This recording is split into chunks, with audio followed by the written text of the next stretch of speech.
What is it about Amendment 69 that you want voters to know why you don't think that's a good idea?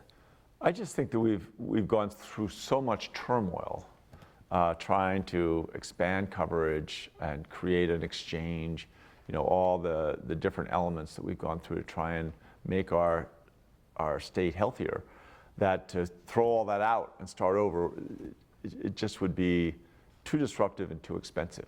And that initial cost, if everything pans out, that everything gets paid for.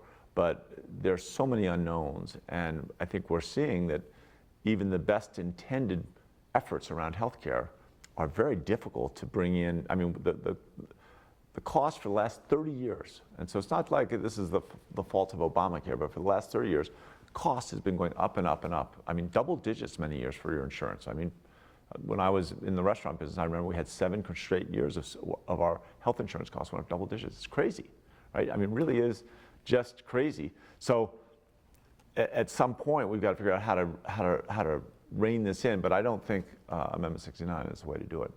Let's talk about Amendment 70, the minimum wage issue, and you're in the restaurant business, so I know this has affected you directly, but what do you think about the concept of raising the minimum wage here? Well, I look at it, I am very sympathetic to it just because, I mean, right now when I've talked to a bunch of restaurant people around, not just in Denver, but in Loveland and Colorado Springs, you can't find a dishwasher for 10, for even 11 bucks. Right? I mean, I think you start them at 11 bucks, but if you're going to keep a good dishwasher, you're paying them 11.50, 12 bucks. Well, that's where they're talking about getting in by 2020. So almost everyone in the restaurant business is already making a minimum wage. And I think there are a lot of places, fast food restaurants, places like that, where they aren't. And it's not like we're exporting those products, so we would be at a competitive disadvantage. All those restaurants would have to compete with each other, and they'd all be subject to the same system. So I'm sympathetic. I was very disappointed that they didn't include, that they didn't allow the tip credit to grow. And most people don't know what the tip credit is, but when the federal government first put in a minimum wage, they said if a tipped employee is getting, if the minimum wage was $5, a tipped employee would only get $2.50 as their minimum wage. It would be half of what the minimum wage is, because most restaurants, or many restaurants, the tipped employees are the highest paid people, even more than the managers. Good bartenders, waiters, waitresses do very, very well. So they decided not to do that, so that tipped wage kind of goes away. And there also wasn't, we worry about having one minimum wage for the whole state, especially for things like ranchers and farmers trying to get their harvest in, where they are exporting products, and they're on right now commodity prices are really at record lows. This would be a difficult time for them to have to raise the cost of bringing in their crops. So other states have done a geographic, exemption for certain parts of the state that are especially, agriculturally oriented or something like that. Yeah, I think that would have made me much, the tip credit, if they'd gotten just some sort of a compromise there, and the, a geographic carve out. That being said, my guess is I'm still kind of thinking it through and processing it, but I remain very sympathetic. I mean, look at the cost of housing. Housing is going out of sight. Government doesn't have the resources to build enough affordable housing for all the people that are being priced out of the market. The only way I can think that we begin to resolve that is find ways to pay people more, at least closer to a living wage. I'm curious about Amendment 72, the cigarette and tobacco taxes. I guess if you have 50.1% of the voters non-smokers, it would pass.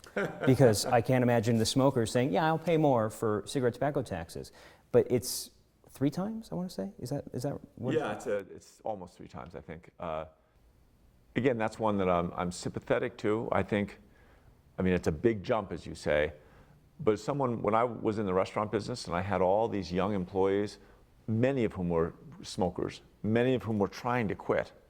The 2 things that that made it hard for them to quit, one was when they take a break, they go out into the alley and somebody else was smoking and they'd bum a cigarette even though they'd quit. This would go on. I mean, these were our family, right? You're very tightly connected when you're in the restaurant business. And they would really want to quit, but they just couldn't. So that was why I supported years ago the clean workplace. In other words, no smoking at any workplace.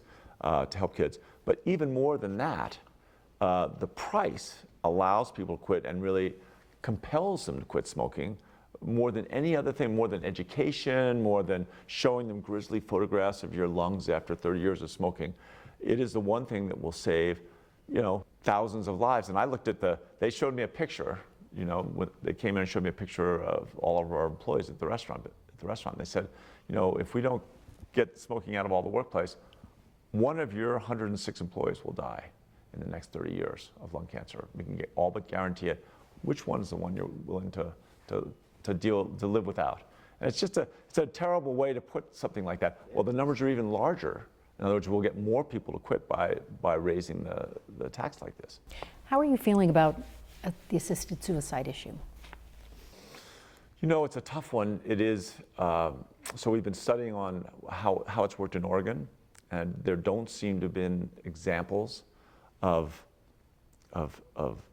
people trying to, skullduggery, people trying to get an inheritance and, somehow in some macabre scenario trying to get rid of their father or their mother or something. And it's interesting it's relatively small numbers of people have used it, and a large number, I think it was close to 2/3 of the people that apply for the drugs to be able to take their own life, in the end decide not to do it, and that they want to fight their battle. So, I guess, again, I'm inclined to support it. It's a difficult situation always when you're dealing with someone's life and death, and I believe that God's within all of us, and in that funny sense that at a certain point, if someone's in incredible pain or suffering or, just can't take the circumstances of their life anymore, that libertarian in me thinks that they should have that right, and that God would support that. We've got presidential primaries twice on the ballot, and we have a legislative committee talking about it throughout the summer and fall, and it could get brought up again depending on what happens in November. It could get brought up again at the legislature. What should happen with presidential primaries? Well, I think presidential primaries make a lot of sense. They allow people that are busy to still participate. I think they allow, especially when you have an election year like this with a lot of activity and a lot of energy going into the primaries. I mean, it was a train wreck. I went to my caucus and it was just a disaster. And it's funny, we did a poll of the 158 people in the room, squeezed in this room, of how many people had already made up their mind. And out of 158 people, 154 had already made up their mind. Didn't want to hear anything. They knew exactly who they were going to vote for. So, I mean, what a huge amount of time and effort and frustration for not much value. Again, we can still caucus. There's no reason why we can't. Those who want to caucus can still go and debate the pros and cons.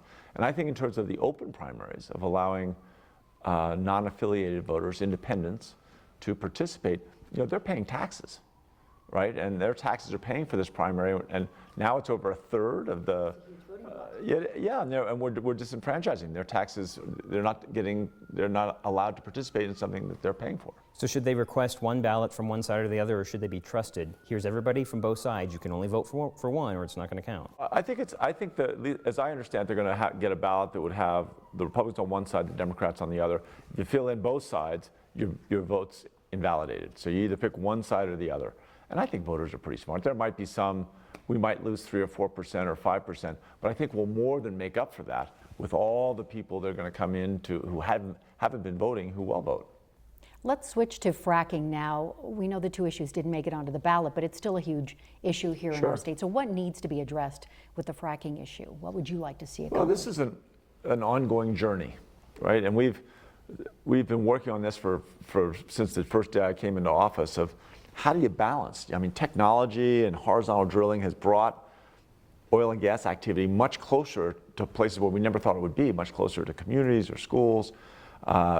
Now, we've always had setbacks and minimum allowances. We increased that from 350 feet to 500 feet, but many people still feel anxiety about that. So we have worked with the oil and gas community and with the environmental community to try and say, all right, let's make sure there are no methane leaks. Let's make sure every single well is visited every year, multiple times in the year, to make sure there's no leakage. Let's look at, the process of drilling. How can it be less noisy, less dusty, less disturbing, and quicker if it's going to be, let's say, even within 2,000 feet of a habitation or a community, let's say. So part of this is making sure that people have a voice in that discussion. And I think a lot of the stuff we've been talking about for the last year or two is allowing more elected local leaders to have a voice in that discussion.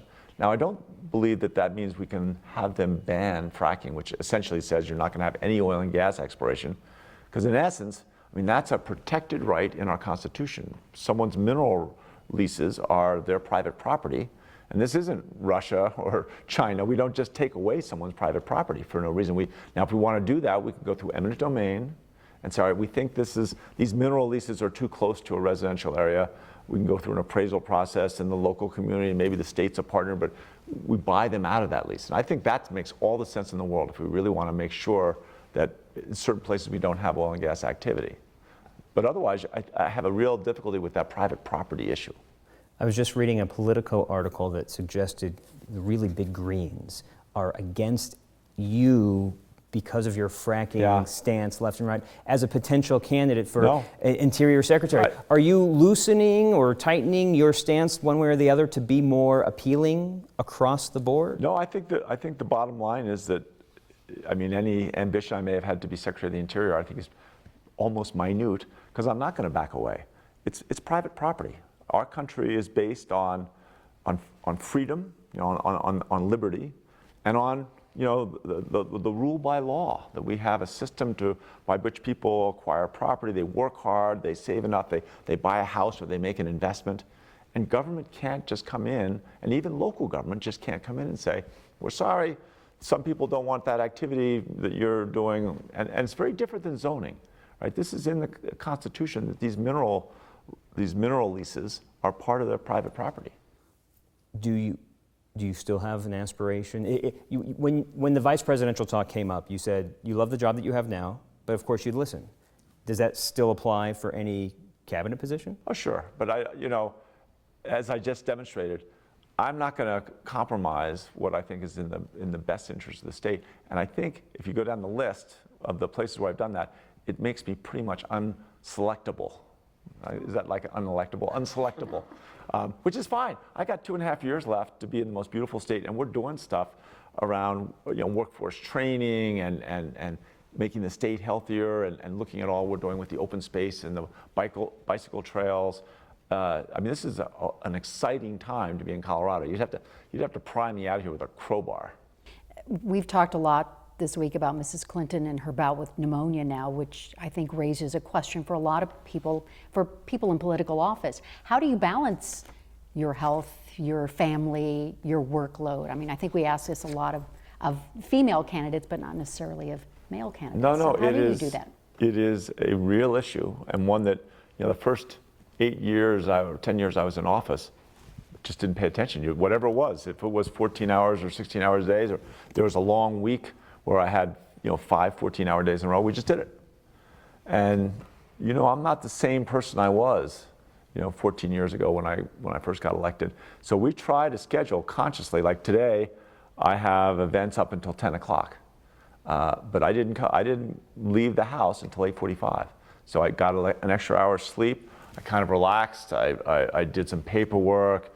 I was working, but I didn't have any meetings. I didn't have to make decisions.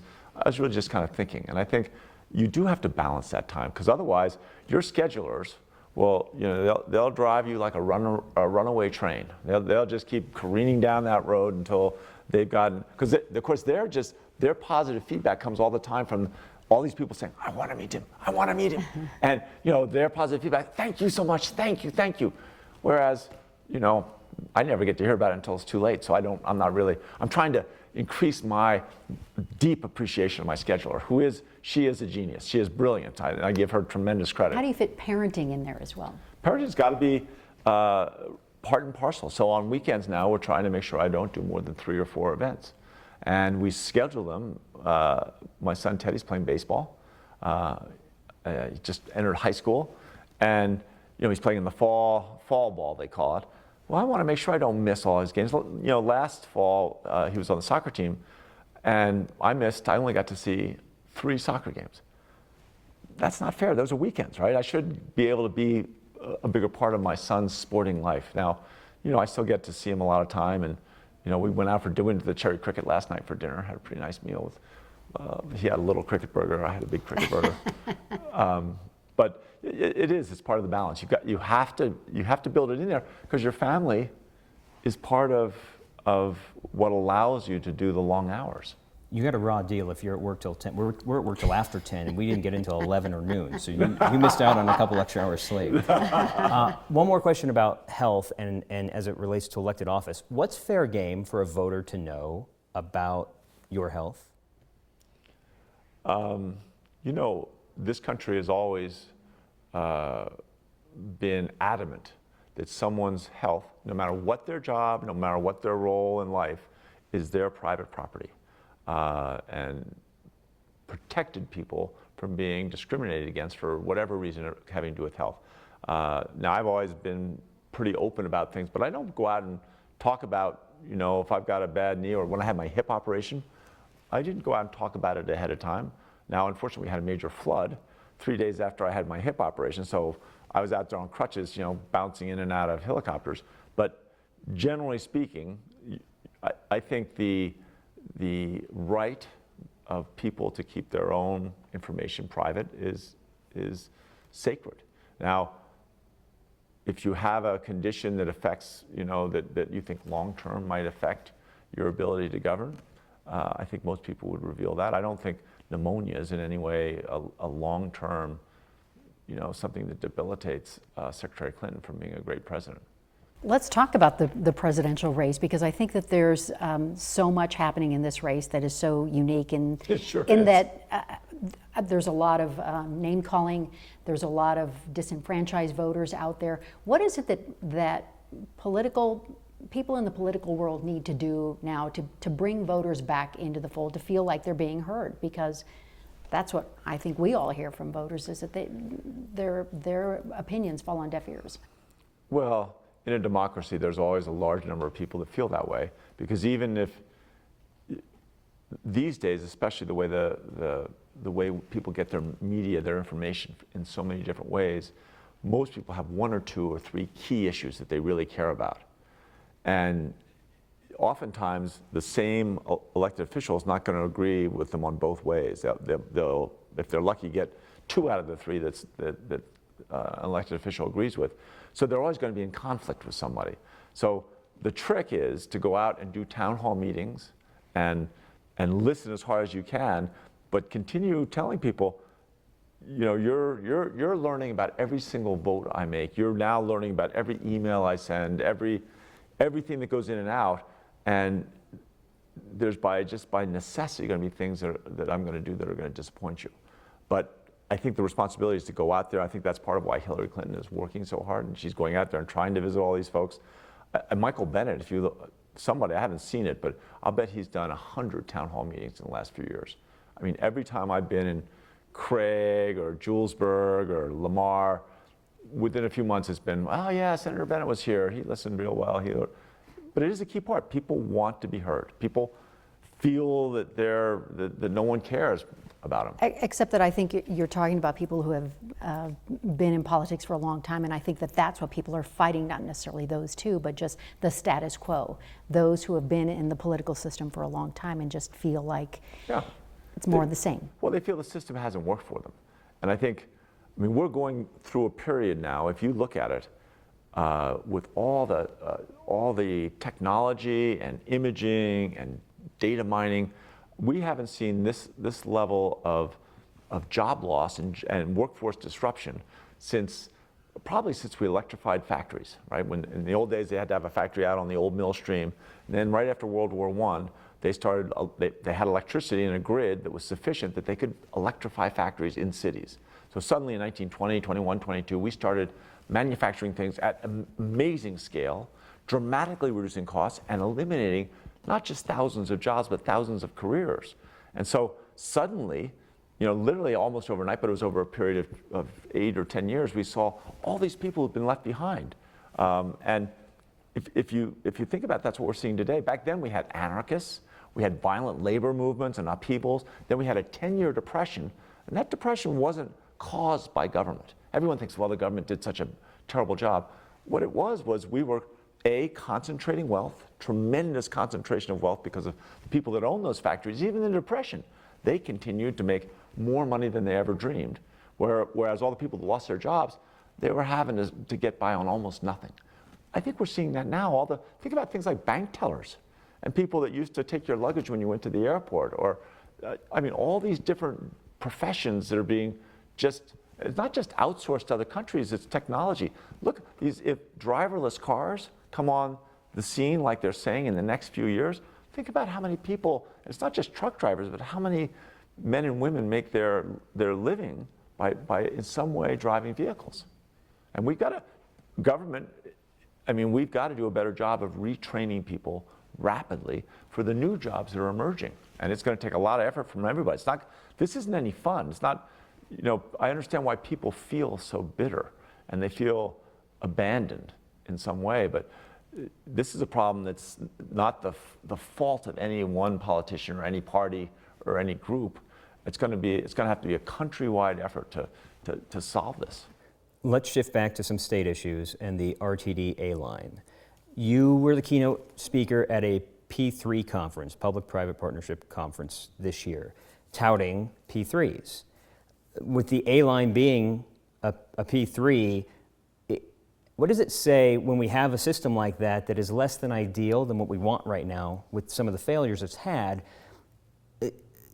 but we're fining the P3? Well, it's not working, but they're paying for the mess. Even though it's our time, someone else is paying for it. Is that success?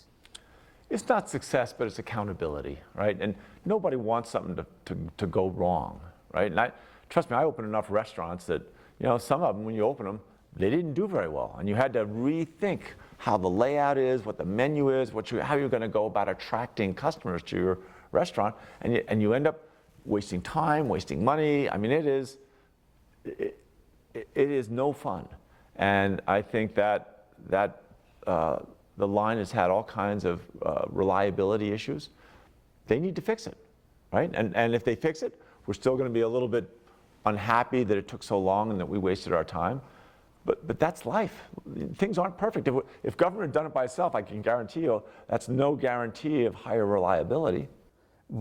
Is there more a reason that it was online sooner because of this arrangement than making sure it worked perfectly and not needing federal waivers where you have redundancies because certain things aren't certified yet, but we can turn it on and risk hoping that it's going to be as good as possible? Well, I think they did a better job than just hoping it's going to be as good as possible. But this is the age-old balance between people that want more red tape and more bureaucracy and redundant everything and check everything every block twice to make sure everything goes perfectly.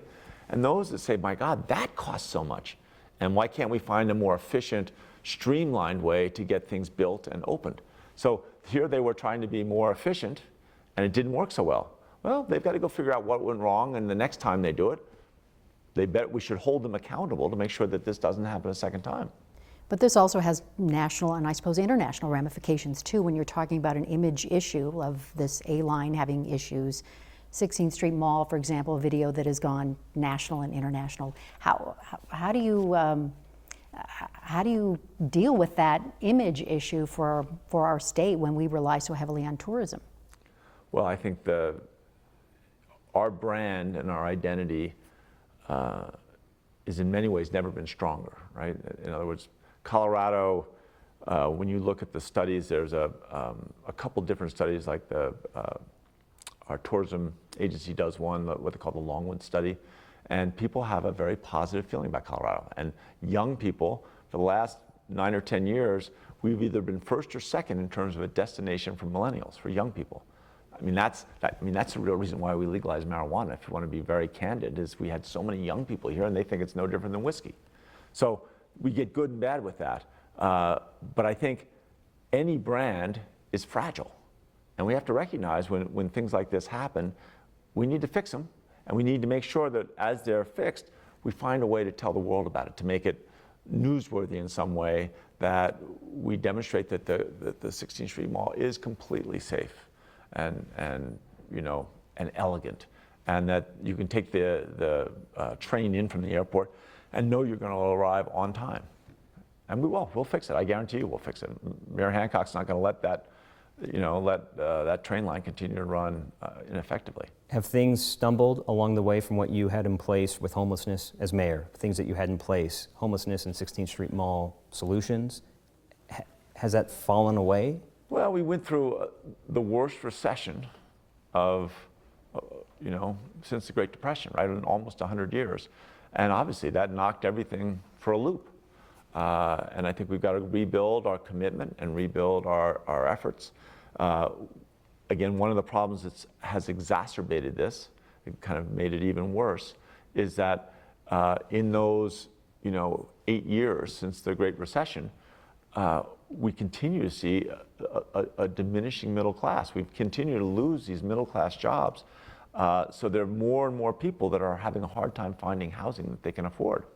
And again, that's a community responsibilities. We've got to figure out how are we going to get people off the streets and into housing more rapidly. I have a question about the Standing Rock pipeline protest. I know you were very apologetic for the Sand Creek Massacre in Colorado. Where do you stand on the Standing Rock? I haven't gotten into it in detail. It's one of those weird things where I've had so much on my plate. We did the 9/11 thing yesterday, and we had, my last week was chock-a-block. So I haven't gotten to read exactly what, I've read the basic newspaper coverage, but that often leads one to think, to not understand the issue in full. I think it's unusual. Obviously, it is unusual when the federal government steps in something like this and says, hey, we want everyone to, quote unquote, take a voluntary time out and slow things down. That's highly unusual and leads me to think that there must be some pretty significant issues with the Native Americans. But I haven't gotten a chance to really dig into it, so let me hold. I don't want to overkick my coverage, as they say. We've done a few dozen stories on forged signatures with petitions as it relates to U.S. Senate candidate and now petition issues for things that may or may not have made the ballot.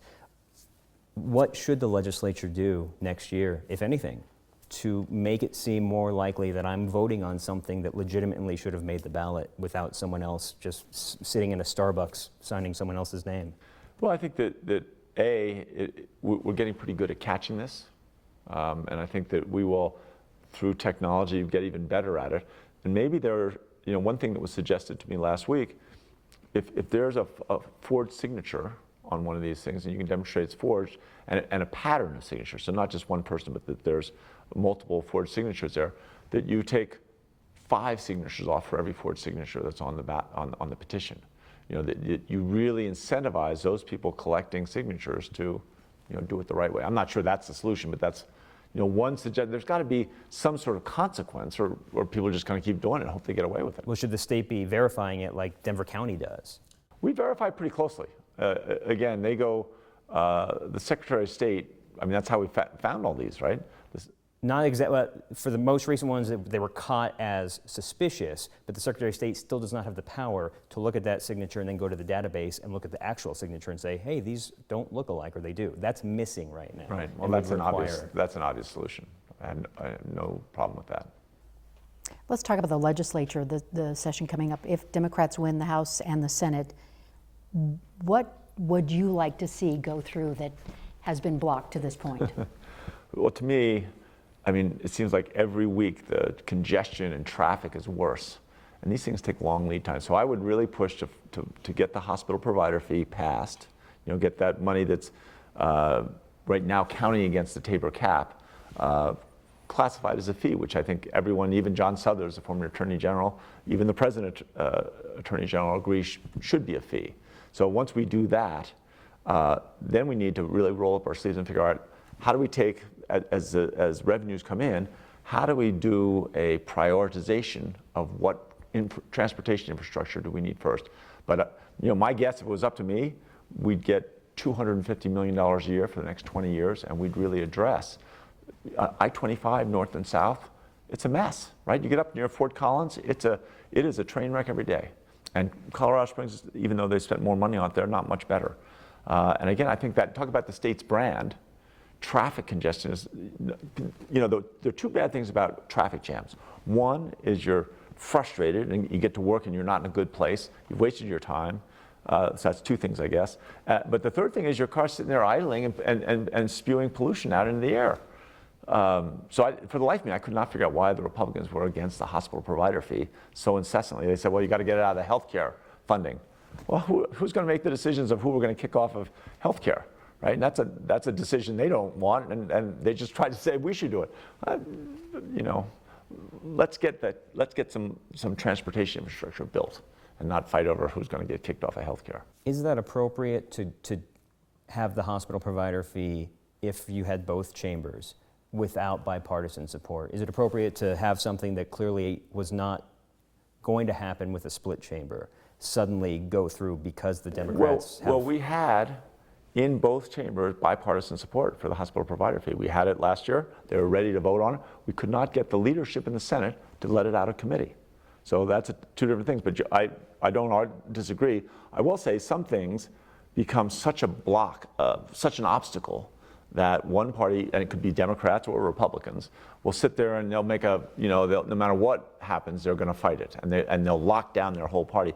Well, at that point, then the public makes a decision and says, all right, for 2 years, we're going to have a completely Republican General Assembly or a completely Democratic General Assembly because we're tired of waiting for same-sex marriage or whatever the issue might be.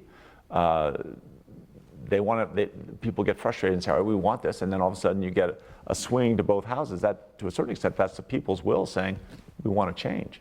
Go ahead. Without getting too much into the weeds about construction defects, this is an affordable housing question.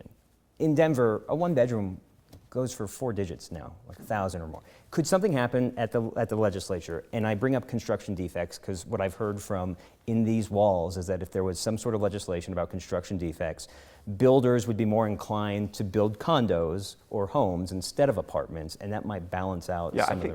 I think we're very, very close. And I've talked to the leadership of both parties, and we just got a couple wrinkles last year at the very end. I think that's, famous last words, I'll knock wood, but I think it's a foregone conclusion that we will reach a compromise on construction defects and get it so that both sides are not necessarily happy, but they both recognize this is a good compromise. I think we were so close last year. I'll be amazed if we can't get it done this year. Let's talk about your time as governor. What do you consider to be your greatest accomplishments while serving as governor? I don't know. I try not to look back as much as I'm trying to look forward. I think my biggest accomplishments are right in the near future. The first 4 years I went to 60-some funerals. Between returning military personnel who were killed in Afghanistan or Iraq, between the shootings in Aurora, the fires, the floods. It seemed biblical that this happened. Almost every month something else would happen that would be even worse than what had happened before. And I grew up in a funny, my mother was widowed twice before she was 40. So her second husband died when I was 8. So I grew up in a house that had experienced a lot of grief. And my mother was brilliant and had amazing courage in just encouraging all of us to find our own happiness, our joy. It was our duty to our deceased fathers that we had to create joy wherever we could find. She didn't care whether it was academics or sports or school, whatever. And I think that training in a funny way prepared me to kind of be the consoler in chief through that period where so many people experienced the worst things that ever happened to them beyond anything they could have ever imagined. That's not a great accomplishment, right? I'm proud that after the flood we got the roads opened up to Estes Park and got that whole valley opened before the snow fell, which no one thought we could do. There are lots of achievements like that we did, but I think the real accomplishment there was going through a period which any business or any state, any city, you're always going to go through some periods where it's really just feels like fate is against you. I think we've come out of that stronger than ever, which is, that's kind of the leader's job, is to make sure as you're going through something like that, you don't give up, you don't quit, you keep up your ambition, you keep your eye on what you're going for, and then you'll get there. So what is it over the next 2.5 years that that's the thing I want to do? So there are a couple. I think one is the workforce training that we're working. We have 3 different projects right now, one with LinkedIn, an online ability by which kids, instead of looking at getting jobs through degrees, they'll click on a community college course and they'll see the skills they'll get. And they can keep a living resume as they acquire different skills to prepare them for whatever job shift. If whole careers or professions get washed away, we'll have an aggregation of knowing what skills everyone has, and I think we can much more rapidly get them into new jobs. We're also doing apprenticeship programs now, which are breathtaking. Noel Ginsberg is a local business leader, and he has put for the last 3 years, he's been my kind of apprenticeship czar, but we're going to be the national model. And how it's not just in the trades, it's whether you want to work in banking or in insurance.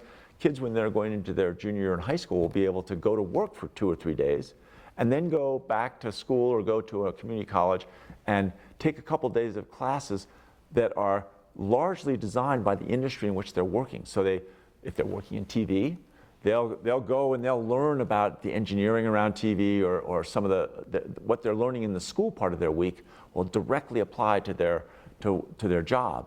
And boy, the response from the business community and from the kids has been breathtaking. So I think putting all those together and really redefining how we go about workforce. 70% of our kids, 75% probably, never graduate with a 4-year degree, and most of them not even a 2-year degree. We haven't put the effort into making sure they've got the skills. So that's one. This other thing of taking, what we call Colorado the Beautiful, all the beautiful outdoor space, mapping it, connecting all the, is it federal park, is it national forest, is it state park, is it easements, someone's, a county commissioner open space. Let's create all the bike trails and hiking paths that we have in the whole state and see where the missing links are. So we'll have this done, maybe not quite by the end of this year, but we'll have a map of really where we need to focus our attention to make Colorado the greatest place for outdoor recreation, on earth.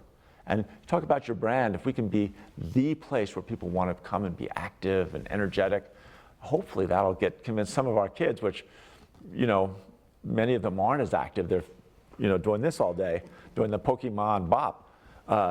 They hopefully will catch along that momentum and start getting outside themselves.